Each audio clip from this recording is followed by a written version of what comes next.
Ide v týchto hodinách o Armagedon slovenského hokeja. Vítajte v štúdiu Update TV. Túto tému si rozoberieme s ikonou slovenského hokeja, s Ľubom Višňovským. Ľubo, ahoj. Tak, ako to vidíš? Ak zajtra nevyhráme nad Švédmi a Taliani vyhrajú nad Dánmi, tak sme v B skupine. Tak neviem, či mám teraz srandovať, ale nie, ale asi sa nesranduje. Sranda sa skončila pravdepodobne. No, lebo že môžeme byť do 8 ešte v kategórii, po 8 už môžeme byť B, takže asi tak, ale nie. Tak je to nepríjemná situácia. V čom je tá príčina, že sme takto dopadli? A tak ono to je dlhodobého charakteru a dá sa povedať, že už pár rokov sa to nejak vždy tými NHL hráčmi nejak vždy prišli, zaplatalo, vždy sa spravilo okolo toho 8. až 10. 12. miesta sme boli, ale teraz to vyzerá tak, že nikto nedošiel, teda aj nikto nedošiel z NHL a chalani samozrejme nevyšiel im turnaj, takže už dá sa povedať, že po tých včerajších rozhovoroch, po tom zápase, čo som videl, už sú takí znechutení. Aj tréneri už som videl, že sú znechutení. Ten víkend bol desivý, ale v čom je to, že naozaj nemáme na tú súčasnú ani nie že špičku, ale ani na ten stred, že sa musíme ja čo som pozeral som ten hokej, tak včera som videl, dá sa povedať, len pol zápasu, ale predtým som pozeral každý jeden zápas a ja môžem povedať, že my hráme hokej B kategórie a už to fakt hráme, bohužiaľ, a že to tak musím povedať. Ale to není ani teraz trénera Cigera chyba alebo niekoho, proste to je dlhodobé a celé to vedenie, čo tam bolo posledných x rokov, takže to sa len kopilo, nič sa nerobilo, nič sa nevychovalo. Ale proste celý zlý systém nastavený od mládeže až po tej vrcholné. Čiže to bola, hráči boli dá sa povedať ešte tej komunistickej éry, keď sme začínali, vyrastali a celý ten systém, od tých sme sa rozdielili od Československa, sa rozdielil, tedy sa ten systém nenastavil a nebol dobrý a nebol správny a teraz to už je len vyvrcholenie. My sme nevychovali žiadnych hráčov, ktorí by mohli byť top hráčmi, či už v európskych ligách, alebo nebodaj NHL. Si zoberme aj ten výber, jak je zložený. Koľka ti hráči hrajú v prvých dvoch peťkách v európskych ligách? Koľka ti hráči? Si povedzme, ako proste boli všetko, to je tretia, štvrtá lajna a proste nemáme. A zo slovenskej ligy bohužiaľ to tempo a celý ten systém absolútne nestíhajú tí chalani. Úroveň tej ligy našej je úplne niekde inde. Je úplne niekde inde. Bohužiaľ, my sa nemôžeme porovnať so špičkou. Dobre, na jednej strane hovoríš, že si nevychovávame už roky tú omladinu, ale pred pár týždňami hrala naša 18-ka, napriek tomu, že nepostúpila, všetci sme stáli, tlieskali a tešili sme sa, že do toho dali srdce, že sa snažili, že skrátka tam ten výkon bol, napriek tomu teda, že neboli úspešní, ale sme im fandili. Prečo to títo nevedia? Prečo vlastne tam vznikol rok, dva, celý jeden systém, ktorý chalani boli celý rok pokope, tréner tam nastolil rôzne metódy a mal rád, sledoval ten hokej, vzdelával sa už ako sám tréner a tých chalanov pripravoval celoročne a na ten turnaj, čiže tam bol nejaký systém. A kategória to nemôže mať, čiže Zdeno Ciger si nemôže celý rok držať svety, lebo sú porození po celom svete tí chalani a tam to bolo vidieť, že tam to fungovalo a tí chalani vedeli, o čo ide, aj keď sa prehrávalo, sa nezdávali, či už mentálny coach tam fungoval, či už fyzicky boli pripravení, sa spolupracovalo s HDC a proste celý ten systém bol perfektne nastavený a ľudia boli okolo toho nastavení a fakt to bolo vidieť. Na tých majstrách sveta to bolo vidieť. Nespravil sa lepší úspech než rok predtým, ale štýl hokeja sa ľuďom veľmi pozdáva. Ale samozrejme musím povedať, že 18-ka oni končia, dá sa povedať ten detský hokej, tá 20-ka už začína hrať seniorský hokej, začína sa učiť a ten Ačko je úplne niekde inde. Čiže ešte tí chlapci na to nemajú, aby mohli teraz ísť do A kategórie, do seniorskej kategórie a hrať na majstra sveta. Určite podiel na tých našich výsledkoch má aj tréner. Myslím si, že keby sme mali tam iného trénera, iný realizačný tím, že tie výsledky mohli byť lepšie alebo iné. Ja sa k tomuto nebudem vyjadrovať, to sa mi ťažko vyjadre. Zdeno je môj kamarát a proste ja som s ním hral. To objektívne, to je nič osobné. Ja neviem, ja som tam není. Čiže není som na tých majstrách sveta, takže ja sa k tomu vyjadrovať nebudem a ani nechcem, ale nemôžeme to viniť teraz nemôžeme to hodiť na Zdena Cigera a nemôžeme to hodiť hodznak.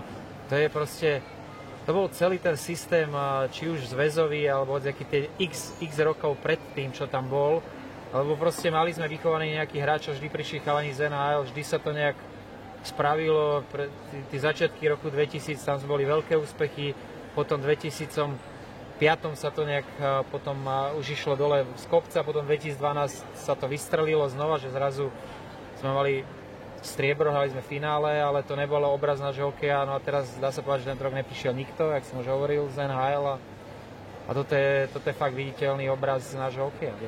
Vráťme sa ešte k tomu, že ani jeden jediný chalan neprišiel z NHL hrať na tieto majstrovstvá sveta. Ono to možno podľa nejakých konšpiračných teórií vyzerá ako taký bojkot, že skrátka ani jeden jediný, aj keď ja si to osobne nemyslím, predsa len v čom je tá príčina, že tí chalani neprišli? Je jasné, že tí, ktorí boli operovaní, Gáborík a títo, tak tam je to samozrejme, jasné. máme hlavne málo, koľko máme 13-14 chalanov, niektorí nehrávajú ani pravidelne, proste sú tam len zapísaní, sedávajú. A potom máme 4 hráčov, ktorí dá sa povedať, že majú svoj zenit za sebou, ale ako ešte si držia nejakú formu v NHL, či to je Zdeno Chára, či to je Majo Hossa. Nemôžeme sa im čudovať, že tí dvaja odmietli, lebo fakt toho majú dosť, majú odohratých cez 1300-400 zápasov NHL, to je a x rokov sú už, dá sa povedať, v repre, potom Majo Gáborík mal operáciu kolena. Áno, teraz tých mladých chlapcov poďme menovať, ja neviem, Tatar operáciu ramena, bohužiaľ nemohol.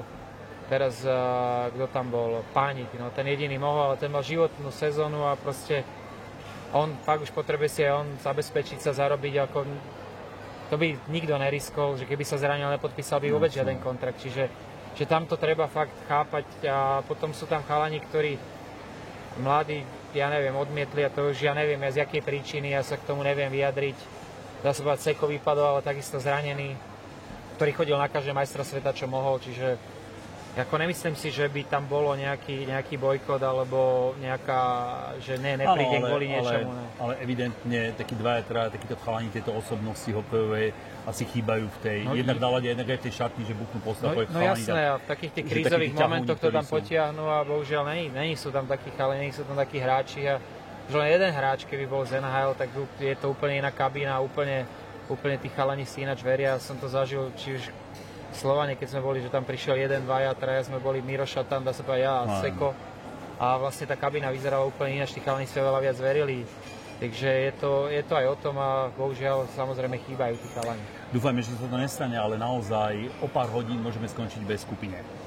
Myslíš si, že ak sa toto stane, tak to bude nejaký nový štart, nový podnet na to, aby sa ten slovenský hokej zase vrátil na nejakú úroveň, alebo to bude naozaj definitívne také pohrebisko slovenského hokeja a už sa z toho nevylížame? Myslím si, že 3-4 roky už o tom hovoríme, ale stále nič sa nejde. Dobre, sú zmeny, je nový prezident, samozrejme nastolil nejaké zmeny a povyhadzoval starých ľudí, bere nových, ale ono to sa nedá za jeden rok. Aj toto je otázka výchovy hráčov, to bude jedna dekáda, čiže to bude ďalších 5, 6, 7, 8 rokov trvať, pokým to bude viditeľné a citeľné a badateľné. Proste to je, a to není len o výchove hráčov, my musíme začať postupne, kto tých hráčov vychová. My musíme začať vychovať trénerov. My nemáme, máme pár trénerov, zrátam ich na prstoch, že čo by mohli ísť na medzinárodné, akože na majstra sveta a zobrať napríklad kategóriu seniorskú, takže ako máme pár chalanov, pár trénerov. Vieš si predstaviť, že by si bol trénerom? Nie, absolútne, ja na to nemám. Bohužiaľ, ja nemám vôbec absolútne skúsenosť na to, ani by som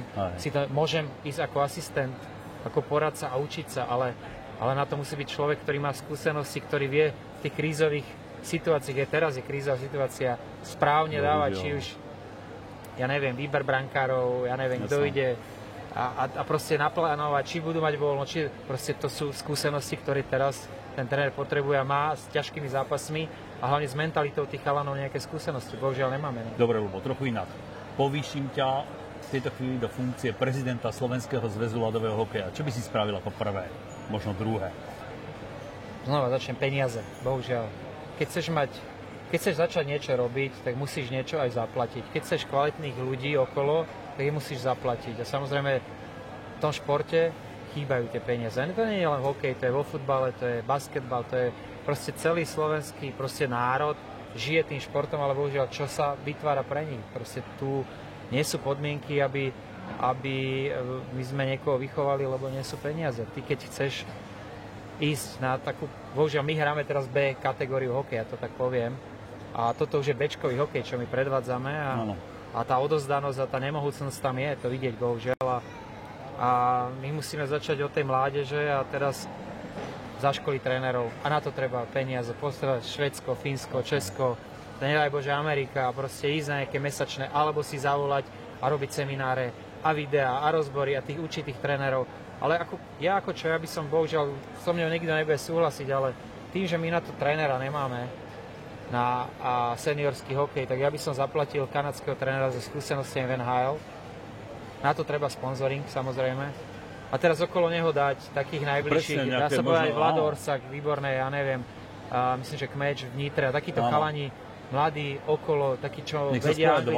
A na nich to okolo a celé. A teraz on bude mať Ačko, nebudeme len A kategóriu, teraz máme 20, 18, tam máme 17, 16, 15, všetci tí tréneri a ten tréner bude vzdelávať týchto a na 2 roky by som ho podpísal, 2 roky budú nasávať tí chalani všetky informácie, potom po 2 rokoch ďakujem, dal nám systém, dal nám videoanalýzy, u nás to je v plienkach, bohužiaľ, my sa len učíme.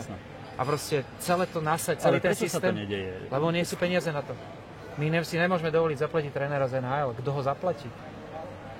Keď celý, napríklad 18 mala, ja neviem, malo 600 tisíc eur mal rozpočet na sezónu a ten tréner pod 600 000 eur nepája, to by bol len jeden človek. Jasná, rozumiem. A proste, bohužiaľ, my sme si ich nevychovali, tak my musíme doniesť niekoho, ktorý tento systém... Ako keby sme si stále klochnili to na tom svojom piesočku, ako keby sme sa hambili sem prizvať aj tých druhých nejakých, o ktorých by sme sa mohli naučiť. No, lebo oni neprídu zadarmo, oni nebudú robiť zadarmo, proste to je... Kto ti sem príde bez rodiny na 1 rok alebo na 2 roky a 24 hodín tu niečo robiť a vysvetľovať a učiť niečo proste, na to treba bohužiaľ peniaze. Takže ja sa vrátim ešte raz k tej otázke základnej. Ak náhodou zostúpime do tej B skupiny, myslím si, že to môže znamenať taký reštart slovenského hokeja? Už väčší taký wake-up call, jak sa hovorí, to bude, už sa nedá dať. Proste už sme v Bčku a proste teraz čo? Teraz čo najrýchlejšie ísť do Ačka, ale s akými hráčmi? Aký systém, kto to celé spraví, proste to bude mega náročné a ja uvidíme. No. Obáva sa to, že ak zostaneme v A skupine, ak sa to podarí, tak budeme ďalej vajatať ďalšie roky. Nemyslím si, už to zbadali ľudia okolo a už aj tie výkonné výbory, čo sú a jak sú nastavené, ak tam chodia na tie, už všetci sú ticho, už zrazu čakajú, čo bude, že či fakt to padne úplne do toho B, alebo či sa nám podarí zachrániť, ale už zbadali, že niečo zlé je a že celý ten systém, ktorý bol x rokov a ktorý dá sa povedať, že sa vždy len ospravedlňovalo niečo, tak teraz zbadali, že fakt to už je dosť neskoro. V tejto chvíli treba asi povedať, že je jedno, teda či zostúpime do B skupiny, alebo sme v A skupine, skrátka ide o to, aby sa ten slovenský hokej nejakým spôsobom schopil a začal fungovať tak, jak má, aby nám to... Áno, tak treba si nastaviť, že teraz ako budeme vychovávať, teraz kto to bude robiť, ako a celý taký ten systém vlastne od základu, tú infraštruktúru hokeju nastaviť od tej mládeže. Napríklad, ja neviem, poviem aj Slovenskú ligu a vlastne Tipsport, akože ťaháme mladých chlapcov, áno, ale od koho sa majú učiť tí mladí chlapci, keď, ja neviem, je nejaký hráč, ktorý dá 25 gólov za sezónu, no a my ho tu už neudržíme, lebo on, samozrejme finančne, ho musí niekto zaplatiť, ale už na to nemá, aby dostali, dajme tomu 5 000 eur mesačne, hej. Ako bohužiaľ, ten chalan ide do Čiech, kde to dostane a teraz prídu chlapci z juniorky a teraz od koho obkúkajú, aby bol lepší? Ja keď som začínal hokej, samozrejme mal som šťastie, že Zdeno Ciger prišiel z Edmontonu a že som sa od takého človeka učil, jak hraje, alebo Jirko Šejba prišiel ako majster sveta v 85. dal 3 góly Kanade. Proste to boli hráči, od ktorých som sa ja učil, ktorí boli peniaze na takýchto chalanov, Ľubo Kolník a takýchto, a ja som sa mohol od nich učiť. Myslím si, že Ciger vedel, do čoho ide, že dával tú hlavu do práce? Ja si myslím, že nevedel, že v akom dezolátnom stave to je a nemal šajnu a proste neviem, koľkokrát si povedal, že spravil chybu, ale bohužiaľ. Lubo, budeme fandiť ďalej a dúfajme, že sa to nejak vykryštalizuje, takže samozrejme, fandiť budeme vždy a bude fungovať ďalej. A vlastne dneska som veľký fanúšik Dánska. No. 16-15 začíname. No. Áno, neznášame Talianov. Ďakujem ti veľmi pekne za to, že si našiel čas. Ďakujem.